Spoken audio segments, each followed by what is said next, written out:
Lonzo Ball de volta ao Lakers. Eu não sei se existiria uma forma mais bizarra de iniciar um vídeo do que com essa frase. Mas sim, há um forte rumor que o Lakers tem interesse em se reunir pelo Lonzo e entender qual que é o preço dele. Fala galera, tudo bem com vocês? Aqui é o Kamegolha, eu falo do canal Purple and Gold Brasil e a gente vai falar agora das principais notícias que saíram coisas bem interessantes e vamos começar com esse rumor do Lonzo Ball no Lakers. O Lonzo Ball que foi draftado originalmente pelo Lakers, né? Ele que teve todo um hype em cima e ele foi a escolha principal do Lakers num draft que tinha Jason Tatum disponível e o Lakers foi atrás do Lonzo, né? O Lakers foi atrás do jogador mais midiático, sendo que não importa se você queria o Jason Tatum ou outro prospecto, o Lonzo, ele vinha com muitos problemas. Eu lembro que eu não queria, não pelo menino, né? Que o menino na época era só um jovem querendo jogar basquete, querendo se provar na NBA, mas o pai dele falava muita bobagem, fala até hoje. Então, assim, era realmente muito problemático trazer o Lonzo. Mas o Lakers trouxe o Lonzo não foi o que o Lakers imaginava, e ele saiu na troca para o Pelicans. Lá no Pelicans, eu lembro que eu acompanhei muito o Lonzo Ball, ele evoluiu bastante, matava bolas de três, mas ele sempre teve um problema com lesões. Isso se agravou quando ele foi trocado para o Chicago Bulls. Ele chegou a ficar quase 2 temporadas fora. Ele é um jogador muito problemático nesse sentido. Então, na minha opinião, é um jogador que... Agora, vamos esquecer a mídia dele, vamos esquecer até o basquete dele. Só o fato da saúde dele, você não saber se você vai poder contar com ele por metade dos jogos da temporada, já é um jogador que não vale você colocar ativo nenhum. Nenhum. Não vale. Esse jogador vale no máximo para você pegar na Free Agents, sabe? Para você ter ali no banco e torcer para ele chegar pelo menos saudável nos playoffs. Porque eu acho que ele é um jogador que ajuda, sim. Ele sabe ter a bola nas mãos, ele tem o tiro de 3, ele deu uma boa melhorada nisso, né? Ele arma o jogo de uma maneira interessante, mas ele é totalmente de vidro, totalmente. Então, ativos por ele, eu espero que o Lakers não faça esse negócio. A não ser que ele seja dispensado e o Lakers pegue ele de graça na Free Agents, com um contrato mínimo. Porque, infelizmente, para o Lonzo é isso que ele vale, não é nem pelo basquete, é porque ele não é confiável, você não sabe se você vai ter ele disponível. Então por que você vai gastar um cartucho num cara desse? Bom, e falando agora sobre Shai e Kobe. Sim, o Jalen Williams, jogador do OKC, antes até do jogo 2, ele soltou essa bomba, que na opinião dele existia muitas semelhanças do jogo do Kobe Bryant com o do Shai. E realmente tem. Tem alguns vídeos que mostram como alguns movimentos são ridiculamente parecidos. Mas o Jalen Williams soltou algo que para mim é a chave. Ah, obviamente são muito parecidos, mas o Shai tem um toque especial dele. Sim, ele tem o toque especial dele. E é o que faz ele ficar tão abaixo do Kobe. Porque esse toque especial dele é esse jogo sujo, na minha opinião. Esse jogo sujo. O Kobe sofria muitas faltas, batia muitos lances livres, porque ele ia pra cima. Se o LeBron fizer isso, ele vai sofrer muita falta. E se a arbitragem começar a marcar, né? Porque tem muita falta que o LeBron sofre que a arbitragem não dá, só porque ele é muito forte. Acho que como o Kobe ele era um pouco mais franzino que o LeBron, ficava mais fácil da arbitragem se sentir mais na obrigação de marcar as faltas, ficava mais visível. Né? Como o LeBron é mais cavalão, a arbitragem dá uma segurada, acha que ele aguenta, que é um tranco normal, acredito eu, né? Mas esse jogo do Shai é insuportável. Óbvio que ele acaba utilizando a regra ao favor dele, mas é feio, é chato. É por isso que ele não tá nem perto da prateleira do Kobe. Mas sim, que é um jogo parecido, é. O que você acha? Conta aqui embaixo pra mim no comentário. E bom, o LeBron soltou muitas pérolas, tá? E eu quero falar sobre elas, pérolas bem interessantes, né? Primeiro que ele falou muito sobre NBA Finals.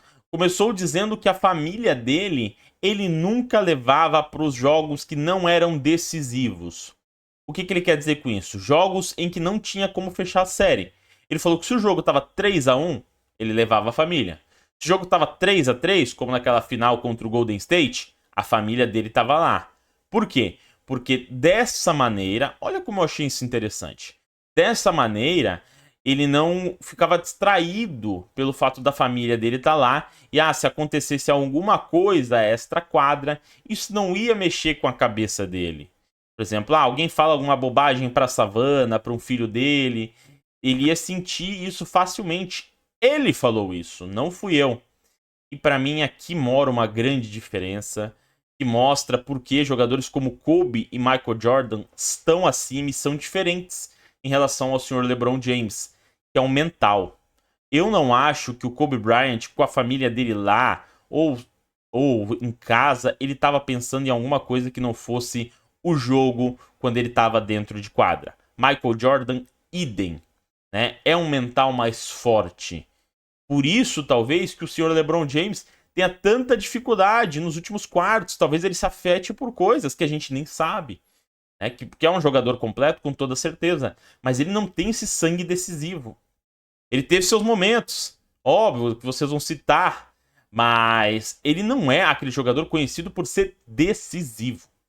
E é só você ver que não tem jogadores que não são tão geniais, mas que são extremamente decisivos em momentos difíceis. Um exemplo é o Jalen Brunson. Óbvio que ele é um excelente jogador, mas ele não é um gênio. Você não fala, meu Deus, dá um contrato máximo pra esse cara tá no nível do Luka, do Giannis. Você não fala isso. Mas você sabe que no último quarto da metade final, esse cara se transforma. E é isso que a gente tá falando. Não é do quão completo o jogador é, mas de ter essa veia decisiva. Até esqueci de comentar dessa final da NBA, né? O Indiana ganhou o jogo 3. Que jogo fez Tyrese Haliburton, né? Considerado pela pesquisa interna da NBA dentre os jogadores, o jogador mais superestimado da NBA. Simplesmente fez um jogo fantástico. Ficou, acho que a um rebote ou uma assistência do triplo-duplo. Acho que foi um rebote. E jogando um basquete maravilhoso, levou o Indiana à vitória. Meu amigo, se o Indiana abrir 3-1... não sei não, hein? Tá gostosinho demais ver esse OKC se ferrar. Eu não queria que esse OKC fosse longe, não. Não quero que esse time seja campeão, muito por conta desse estilo de jogo sujo do Shai. Perdoe, cara, show, mas eu quero que o Indiana vença. Eu vi até um vídeo de um cara, Los Angeles Pacers. É isso, é a união Lakers e Pacers, tá louco.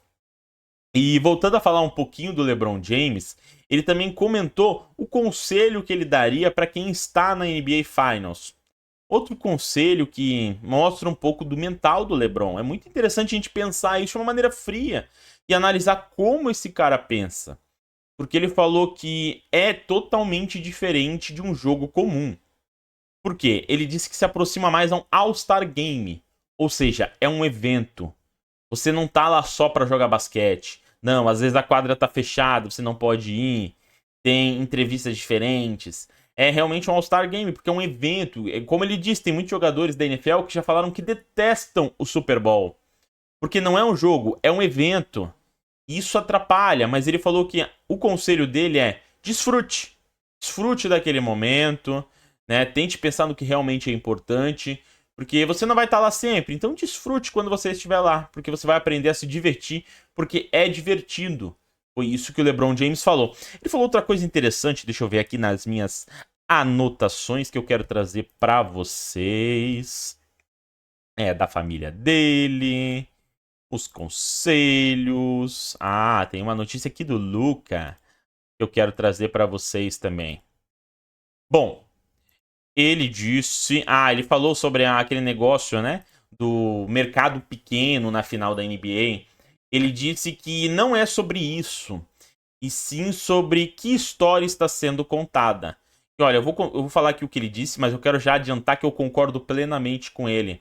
Ele falou que ele jogou em Cleveland por 11 anos e nunca é sobre tamanho de mercado, mas sim sobre a história que está sendo contada. Igual um filme que tem Batman versus Superman vende mais, uma rixinha DC versus Marvel vende mais.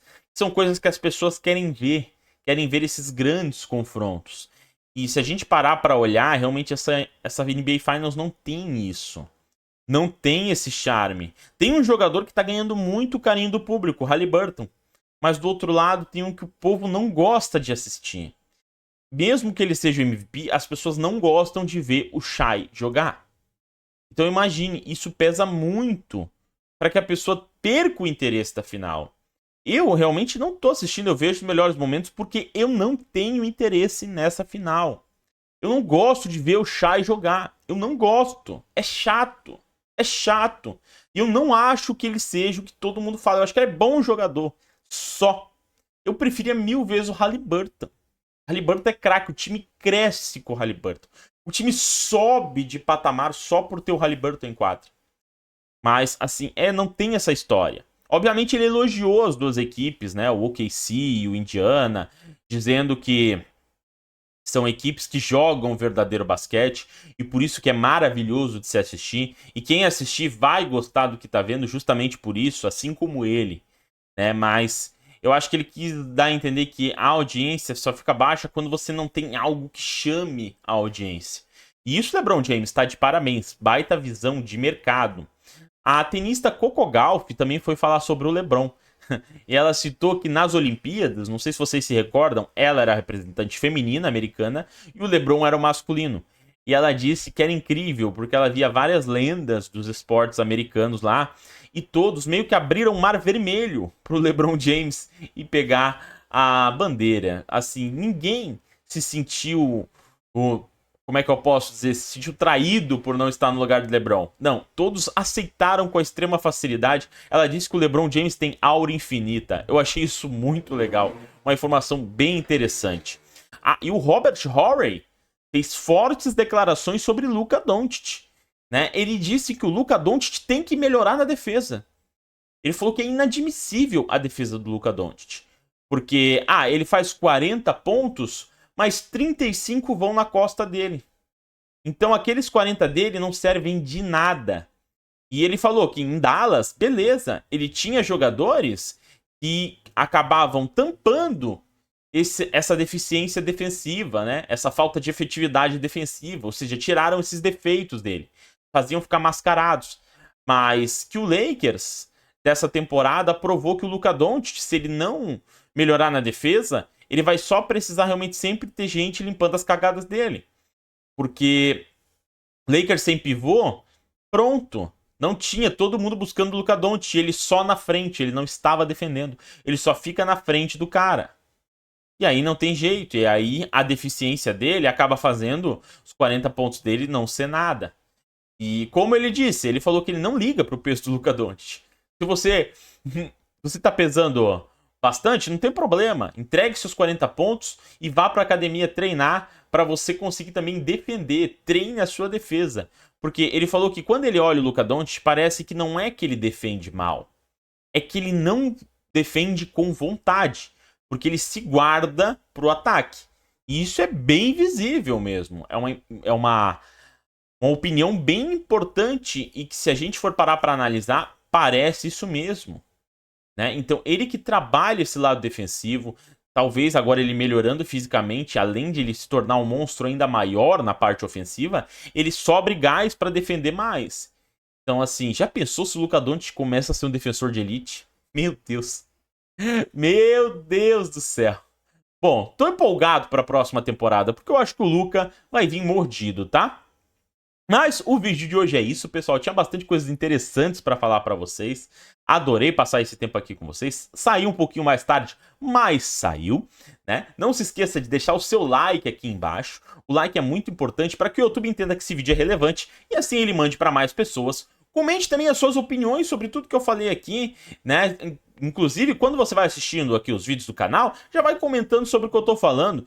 Você assim não vai esquecer o que você quer comentar, né? E também é uma ajuda gratuita que impulsiona muito o nosso canal. E se você não é inscrito, se inscreva aqui embaixo, que você ajuda muito e você também fica sem perder nenhum vídeo. É vídeos novos todos os dias. No mais, muito obrigado pelo seu tempo. A gente se vê amanhã. Tchau!